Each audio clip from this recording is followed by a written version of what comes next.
Hi hello नमस्कार, मैं हूं दीपक शर्मा और स्वागत है आपका एक और वीडियो में। तो इस वीडियो में हम बात करने वाले हैं इंस्टाग्राम कंटेंट की कि इंस्टाग्राम पे अगर हम ब्लॉगर और इन्फ्लुएंसर हैं तो किस तरीके से हमारे कंटेंट की प्लानिंग कर सकते हैं, और अगर हमारे इंस्टाग्राम के कंटेंट पर व्यूज नहीं आ रहे हैं, हमारे प्रोफाइल की रीच नहीं आ रही है, तो हमें किस तरीके से अपने कंटेंट की प्लानिंग करनी चाहिए, कौन कौन से स्टेप्स होते हैं कंटेंट प्लान करने के लिए। अगर हमारी पुरानी प्रोफाइल है और एकदम से रीच डाउन हो गई है तो भी हम इस कंटेंट स्ट्रेटेजी को फॉलो कर सकते हैं। अगर हमारा नया फ्रेश अकाउंट है तो भी हम इस कंटेंट स्ट्रेटेजी को फॉलो कर सकते हैं। तो चलिए चलते हैं हमारी कंप्यूटर स्क्रीन में और स्टार्ट करते हैं कि हमारी जो कंटेंट स्ट्रेटेजी है इसको हम किस तरीके से प्लान करते हैं।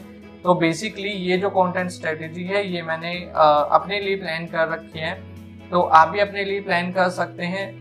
पॉइंट्स बेसिकली वही होते हैं, आप थोड़ा सा इसको मॉडिफाई अपने तरीके से आप कर सकते हैं। एल्गोरिदम के अकॉर्डिंग जो हमारा कंटेंट है वो इसी तरीके से हम प्लान करते हैं, तो ये आपके लिए एक फ्रेमवर्क भी हो जाएगा, आप इसको फॉलो भी कर सकते हैं। तो चलिए चलते हैं कंप्यूटर स्क्रीन पे और देखते हैं कि हम किस तरीके से हमारे कंटेंट की प्लान कर सकते हैं। हम आ गए हमारे कंप्यूटर स्क्रीन पे और यहाँ पर हमने बेसिकली ये 3 स्टेप में कंटेंट को बेसिकली डिवाइड कर रखा है। तो पहले स्टेप पे हम हमारी जो प्रोफाइल है वो ऑप्टिमाइज करते हैं, सेकंड स्टेप पे हम हमारे कंटेंट का प्लान करते हैं और थर्ड स्टेप में हम हमारे कंटेंट को ऑप्टिमाइज करते हैं इंस्टाग्राम की प्रोफाइल पे। तो फर्स्ट स्टेप पे देखते हैं कि हम किस तरीके से हमारी जो प्रोफाइल है उसको ऑप्टिमाइज करते हैं। अब हमारी प्रोफाइल को ऑप्टिमाइज करने के लिए पहले हमें हमारी प्रोफाइल का सेटअप करना होता है। हमारी प्रोफाइल पे जो ऑप्शंस क्रिएटेड है वो बेसिकली हमारी ऑडियंस के इंफॉर्मेशन के लिए, कि वो हमारी प्रोफाइल पर जब आए तो हमारा बायो देखकर पहचान ले कि बेसिकली हमने जो प्रोफाइल क्रिएट कर रखी है वो क्यों कर रखी है, किस पर्पज से कर रखी है। बेसिकली इंस्टाग्राम का एल्गोरिदम भी यही बोलता है, इंस्टाग्राम को भी इंफॉर्मेशन चाहिए कि आपने जो प्रोफाइल का क्रिएट कर रखी है वो किस पर्पज से कर रखी है, किस तरीके का कंटेंट डालने वाले, आपकी प्रोफाइल क्यों है। प्रोफाइल में सबसे पहले हमें हमारा जो बायो सेक्शन है उसको सही से करना होता है। तो बेसिकली हमारा जो नेम है, अकाउंट नेम है, अकाउंट यूजर नेम है, उसको हमें सही से करना होता है। तो यूजर नेम में बेसिकली हमारा जो यूजर नेम है बड़ा ही सिंपल यूजर नेम रखना चाहिए। किसी भी यूजर नेम में आप कोई भी इस तरीके के user name, fancy user name ना रखें जो आपकी सर्चिंग में इश्यू आए। तो बिल्कुल सिंपल और इस तरीके से कीवर्ड बेस्ड यूजर नेम रखिए कि अगर कोई कंटेंट सर्च करता है तो आपका जो प्रोफाइल है वो विजिबल हो जाए। तो हमें समझना पड़ेगा कि यूजर जो कीवर्ड सर्च करके आ रहा है तो उसी की सर्चिंग में हमारी प्रोफाइल आएगी। तो हमें हमारा जो यूजर नेम है हम कीवर्ड बेस भी रख सकते हैं। और अगर हमारा क्रिएटर प्रोफाइल है, स्पेसिफाइक सेगमेंट या नीश पर हम जा रहे हैं, तो हमारा जो नेम है, नेम के आगे हम हमारी जो क्रिएटिव जो सेगमेंट है हम वो भी लगा सकते हैं। जैसे मैंने अपनी प्रोफाइल में लगा रखा है दीपक शर्मा डिजिटल मार्केटर, ठीक है, या फिर Deepak Sharma food blogger, keyword के साथ भी आप रख सकते हैं। अगर आपकी क्रिएटर प्रोफाइल है, आपकी जो डीपी है, आपकी जो प्रोफाइल पिक्चर है, उस प्रोफाइल पिक्चर आपकी बड़ी ही डिसेंट होनी चाहिए। फर्स्ट थिंग, अगर आपकी जो प्रोफाइल पिक्चर है वो प्रेजेंट करती है आपके कंटेंट नीश को तो बहुत ही अच्छा रहेगा। इसके बाद जो है हम हमारे बायो, उसके बाद नेक्स्ट ऑप्शन में बायो का ऑप्शन आता है। तो बायो के ऑप्शन में बेसिकली आप थोड़ा सा अपने बारे में लिख सकते हैं। तो बायो बेसिकली आप इस तरीके से लिख सकते हैं कि सबसे पहले आपने अपनी कैटेगरी के बारे में लिखा, कि जैसे मैं लिखता हूँ कि digital marketer, product reviewer, food blogger and photographer, ठीक है, कंटेंट क्रिएटर, फूड ब्लॉगर और कंटेंट रिव्यूअर। इस तरीके से आप अपनी प्रोफाइल को डाल सकते हैं। उसमें एक या दो हैशटैग को भी डाल सकते हैं। पहले बेसिकली हम थोड़ा सा अपनी प्रोफाइल को थोड़ा सा और अट्रैक्टिव और फैंसी बनाने के लिए हम वहाँ पर हैशटैग भी डाल देते हैं। आप डाल भी सकते हैं मेन कैटेगरी, जैसे फूड ब्लॉगिंग की आपने डाल दिया, डिजिटल मार्केटिंग का आपने हैशटैग डाल दिया, आप वो भी डाल सकते हैं, राइट। एंड देन उसके बाद आप अपनी प्रोफाइल का लिंक दे सकते हैं। अभी लिंक का भी ऑप्शन कनेक्टेड है, 3 लिंक आप वहाँ पर दे सकते हैं। अपने फेसबुक का लिंक दे सकते हैं, आप अदर प्रोफाइल का लिंक दे सकते हैं, यूट्यूब का लिंक दे सकते हैं, और आपकी अगर वेबसाइट है, मिनी ब्लॉग है कोई, आप उसका भी लिंक वहाँ पर दे सकते हैं। उसके बाद जो आपका ऑप्शन आता है वो ऑप्शन आता है कॉल टू एक्शन का। अगर आप प्रोफेशनली अपने अकाउंट को ग्रो करना चाहते हैं और चाहते हैं कि आपकी इस प्रोफाइल से लीड्स भी आपके पास आए, तो आपको कॉल टू एक्शन क्रिएट करना होगा।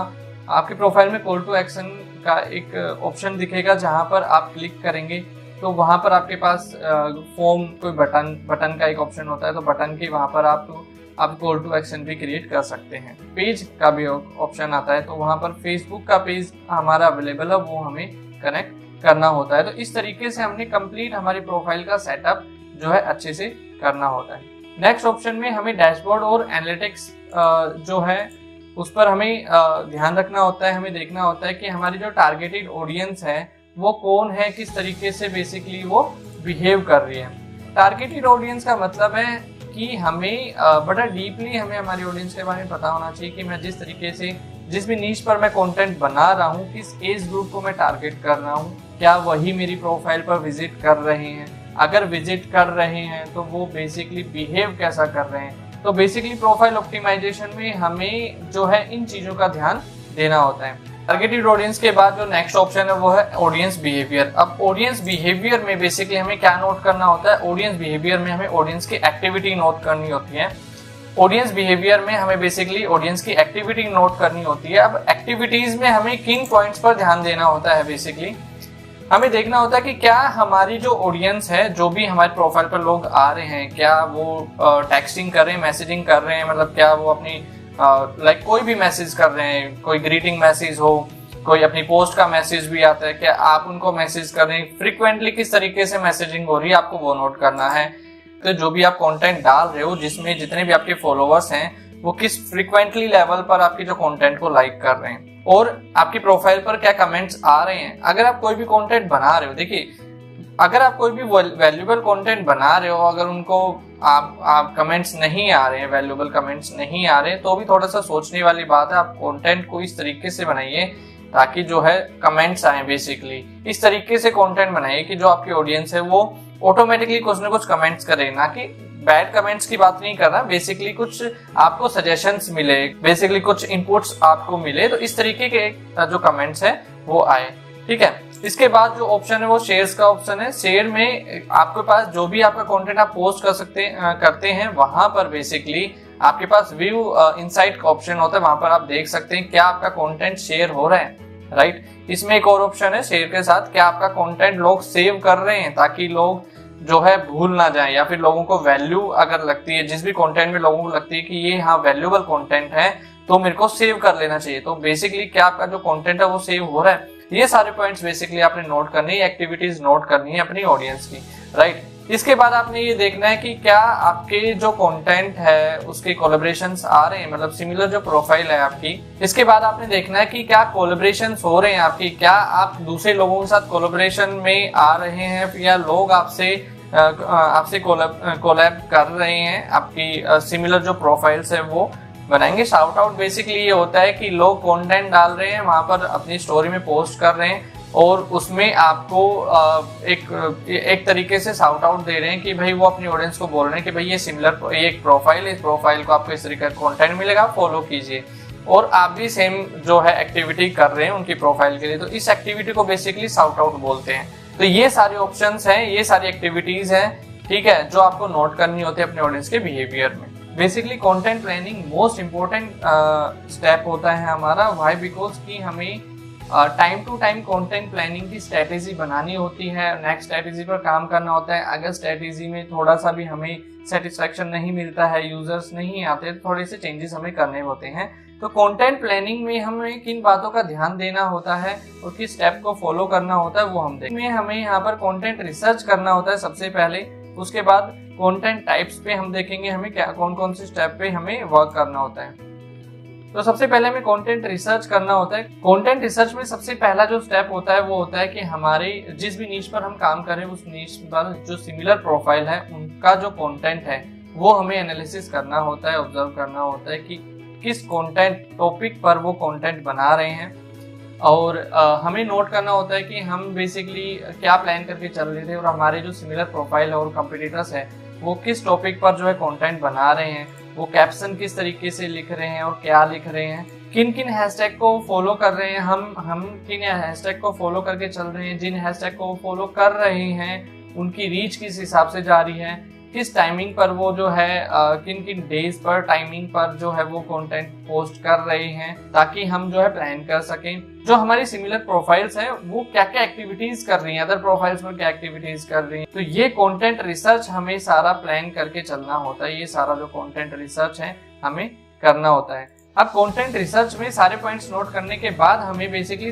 थोड़ा सा सेल्फ रिसर्च करना होता है। सेल्फ रिसर्च में हमें देखना होता है अदर प्लेटफॉर्म पर, लाइक गूगल सर्च पर या फिर यूट्यूब पर, कि किस ये जो सिमिलर जो कंटेंट कीवर्ड्स, इन कंटेंट कीवर्ड्स पर किस तरीके की इंफॉर्मेशन अवेलेबल है, मैं किस तरीके की इंफॉर्मेशन जो है पोस्ट करने वाला हूँ, ताकि इंगेजमेंट ज़्यादा से ज़्यादा बढ़े। देखिए, हमने लास्ट वीडियो में भी बात करी थी कि हम जो कंटेंट पोस्ट करने वाले हैं वो वैल्यूएबल कंटेंट होना चाहिए, और कंटेंट की वैल्यू तभी इंक्रीज होगी जब आप उसमें जो है वैल्यू प्रोवाइड करेंगे, यानी कि उसमें अच्छे से अच्छा अपडेटेड और करंट जो कंटेंट है आप अपने यूजर्स को देंगे। तो थोड़ा सा सेल्फ स्टडी भी आपने करना होगा, थोड़ा सा आपने कैलकुलेशन करना होगा, जो भी आपको एनालिसिस मिले हैं अपने कंपटीटर से उनको सेल्फ रिसर्च में करके एक अच्छा कंटेंट आपने जो है वो बनाना होगा। नेक्स्ट चलते हैं गूगल कीवर्ड रिसर्च। तो गूगल कीवर्ड रिसर्च को मैंने ऐड इसलिए करा है कि कंटेंट रिसर्च कर रहे हैं, गूगल पर भी कंटेंट रिसर्च करते हैं, तो आपका यही वाला जो प्रोफाइल है ये आपका गूगल पर भी रैंक होता है, तो आपकी जो प्रोफाइल है तो गूगल के भी सर्च रिजल्ट में आ सकती है। तो आप अपने गूगल के जो कीवर्ड रिसर्च है, जो भी आप कंटेंट जो टॉपिक्स आप उठाएंगे, कंटेंट कैप्शंस जो आप बनाएंगे, जिन भी टॉपिक्स पर बनाएंगे, वो आप गूगल कीवर्ड रिसर्च से भी देख लें और आर्टिकल्स भी रीड कर लें, ताकि आप भी अपडेटेड रहें कंटेंट के साथ। कोई भी नई इन्फॉर्मेशन मिलती है तो आप अपने कंटेंट में आप उसको ऐड कर सकते हैं, ताकि आपके यूजर को अपडेटेड जो है कंटेंट मिले। इसके बाद हम चलते हैं नेक्स्ट स्टेप पर। नेक्स्ट स्टेप पे हमें कंटेंट टाइप्स को डिफाइन करना होता है। 3 स्टेप पर हम जो है कंटेंट रेडी करते हैं। जो भी आप कंटेंट, फाइनल कंटेंट जो राइट करने वाले हैं, फाइनल कंटेंट जो आप रेडी करने वाले हैं, कि अगर आपका प्रोफाइल है और अज्यूम करिए कि आपकी जो प्रोफाइल है उसमें आपने सिमिलर प्रोफाइल्स भी देख लिया, आपने थोड़ा सा कंटेंट रिसर्च भी कर लिया, लेकिन आप उस पूरे कंटेंट में से किस तरीके के कंटेंट को जो है आप पोस्ट करेंगे, ये भी एक बहुत बड़ा क्वेश्चन है। तो इसका सॉल्यूशन ये है कि बेसिकली हम 3 तरीके का कंटेंट को हम सेग्रीगेट करते हैं। पहला जो कंटेंट है इस तरीके से ABC 3 टाइप का कंटेंट हम जो है पोस्ट करेंगे। पहला जो कंटेंट होगा वो होगा A कैटेगरी का। A कैटेगरी का जो कंटेंट है वो हम डालेंगे बेसिकली लोगों को अट्रैक्ट करने के लिए। सेकेंड टाइप का जो कंटेंट होगा वो हम डालेंगे लोगों को बिल्ड करने के लिए, नए लोगों को कनेक्ट करने के लिए। और C टाइप का जो कंटेंट है वो बेसिकली लीड जनरेट और सेल जनरेट करने के लिए होता है। देखिए, यही तीनों कंटेंट टाइप को आप हर जगह अच्छे से यूज कर सकते हैं। बेसिकली आप ब्लॉगर हो और इन्फ्लुएंसर्स हो, लीड्स तो आपको चाहिए होंगी, तो जिस तरीके से आप कंटेंट पोस्ट करेंगे, तो अगर आप इस स्टेप में कंटेंट अगर आप पोस्ट करेंगे तो आपके लीड्स इंक्रीज करने के चांसेस बढ़ जाते हैं। अब लीड्स इंक्रीज कैसे होगी, अगर मैं आपको बताऊं कि ये ABC कैटेगरी में ये फर्स्ट में A और B और C को इस तरीके से रखा है। इसका क्या लॉजिक, इसका लॉजिक ये कि सबसे पहले हमें हमारी प्रोफाइल्स पर इंगेजमेंट चाहिए होता है बेसिकली, राइट। हमें विजिट्स चाहिए होती है, हमें ट्रैफिक चाहिए होता है। तो सबसे पहले हम जो कंटेंट पोस्ट करेंगे, हम वो इस तरीके से कंटेंट पोस्ट करेंगे कि लोग उससे कनेक्ट हो पाएं, लोगों को वो जो कंटेंट अच्छा लगे, लोगों को अट्रैक्शन टाइप में, लाइक ग्राफिकली अच्छे लेवल का ग्राफिक हम पोस्ट कर सकें, अच्छी इंफॉर्मेशन हम पोस्ट कर सकें। सेकंड टाइप का जब हम कंटेंट डालते हैं तो वो बिल्ड करने के पर्पज से होता है, मतलब मोर वैल्यूएबल कंटेंट होगा जिसमें उनको और भी नॉलेज, अच्छी डीप नॉलेज मिलेगी, अच्छी इंफॉर्मेशन मिलेगी। पहले स्टेप पर आपने कुछ कंटेंट डाला, एग्जांपल के तौर पे पहले स्टेप पर लोग आए, उन्होंने आपका कंटेंट देखा और चले गए, मतलब अभी आपका जो कंटेंट है वो अट्रैक्टिव स्टेज पर है, अभी आप अच्छे से बिल्ड नहीं कर पाए। जब अगेन एंड अगेन आप मोर वैल्यूएबल कंटेंट पोस्ट करेंगे तब आपकी ऑडियंस बढ़नी स्टार्ट होगी। तो जितना अच्छा आप कंटेंट डालेंगे, वैल्यूएबल कंटेंट डालेंगे, उतनी आपकी ऑडियंस जो है बिल्ड होती चली जाएगी। अब जो है आपकी ऑडियंस भी, आपके फॉलोवर्स भी आ गए हैं, आप कंटेंट भी पोस्ट कर रहे हैं, तो वहीं पर आप थर्ड स्टेज का जो कंटेंट है वो पोस्ट कर सकते हैं, जहां पर कि आप अपनी लीड्स कन्वर्ट कर सकते हैं, या फिर आपका कोई प्रोडक्ट और सर्विस है तो उसको सेल में कन्वर्ट कर सकते हैं। जहां पर कुछ तरीके के हम कंटेंट में देखते हैं कि एग्जाम्पल के तौर पे एजुकेशन का ही मैं अगर एग्जाम्पल हूँ, तो हम पहले कंटेंट देख रहे थे कि हमारे पास कुछ पोस्ट आ रही हैं, पोस्ट में कुछ इन्फॉर्मेशन है, फिर हमने देखी कि कुछ रील्स आ रही है जो मोर वैल्यूएबल है, मोर डीप इन्फॉर्मेशन है, फ्री वेबिनार्स वगैरह के जो ऑप्शंस हैं वो थर्ड स्टेज पर ही सारे जो है कंडक्ट किए जाते हैं। तो पहले पीपल को अट्रैक्ट करके आपका इंगेजमेंट और ट्रैफिक लाया जाता है, एंड देन सेकंड स्टेज पर उनको बिल्ड किया जाता है, फॉलोअर्स इंक्रीज किए जाते हैं, थर्ड स्टेज पर उनको कन्वर्ट किया जाता है सेल में। सेम स्ट्रेटेजी को आपके पास अगर आप डिजिटल मार्केटर हैं, एग्जाम्पल के तौर पे आप फ्रीलांसर और डिजिटल मार्केटर, तो सेम स्ट्रेटेजी अप्लाई करते हैं डिजिटल मार्केटर और फ्रीलांसर भी सेम स्ट्रेटेजी अप्लाई होती है, तभी वो जो है लीड्स जो है ला पाते हैं। तो इस स्ट्रेटेजी के थ्रू आप अपनी लीड्स और सेल भी ला सकते हैं। इसके बाद हम चलते हैं थर्ड स्टेज पे। थर्ड स्टेज पे अब हमारी प्रोफाइल रेडी हो गई है, हमने कंटेंट प्लानिंग कर लिया है। अब हमारी थर्ड स्टेज पे हमें बेसिकली अपने कंटेंट को ऑप्टिमाइज करना होता है। जब हम अपने कंटेंट को ऑप्टिमाइज करते हैं तो बेसिकली हमें हमारा जो कंटेंट कैलेंडर है वो बनाना होता है, वो प्लान करना होता है अगले 1 महीने में हमारा जो हम कौन सा कंटेंट पोस्ट करने वाले हैं। कंटेंट कैलेंडर हम क्यों बनाते हैं इस पर भी मैं अगर आपको बताऊं तो बेसिकली आपके जैसे बहुत सारी मिलियंस ऑफ प्रोफाइल से जो वर्क कर रही है इंस्टाग्राम पे, तो इंस्टाग्राम का एल्गोरिदम आपको तभी सपोर्ट करेगा जब आप इंस्टाग्राम के एल्गोरिदम के साथ चलेंगे। सेकंड थिंग ये होता है कि जब आपको ही नहीं पता अगले 1 महीने में आप किस तरीके का कंटेंट डालेंगे, जब आप ही अपनी प्रोफाइल के साथ लॉयल नहीं है तो आपके जो यूजर है वो लॉयल नहीं रहेंगे बेसिकली। तो आपका जो कंटेंट कैलेंडर जो है वो बहुत इंपॉर्टेंट है। बेसिकली एक और वीडियो हम बनाएंगे कंटेंट कैलेंडर की, जिसमें आप स्क्रैच से अपना कंटेंट कैलेंडर जो है रेडी कर सकते हैं इसी स्ट्रेटेजी के साथ। चलिए अब आगे बढ़ते हैं। कंटेंट कैलेंडर में बेसिकली हमें क्या करना होता है, हमें बेसिकली अपनी ऑडियंस का जो हमने भी रिको करा है, ऑडियंस का जो टाइमिंग नोट करा है और हमारी जो ऑडियंस का टाइमिंग है उसके अकॉर्डिंग हम जो है कंटेंट प्लान करेंगे। मतलब कि अगले नेक्स्ट वीक में किस किस टाइमिंग पे कौन कौन सा कंटेंट जाने वाला है, राइट। पहले ये ऑब्जर्व करना है, एनालिसिस करना है कि जो हमारा जो कंटेंट है किस टाइप का जो कंटेंट है उस पे लोग जो ज्यादा इंटरेस्ट दिखा रहे हैं। तो इसके लिए मैं आपको बता दूं वो 1-2 पोस्ट, 1-2 रील या थोड़े से कंटेंट पर ये एनालिसिस आपको नहीं मिलेगा।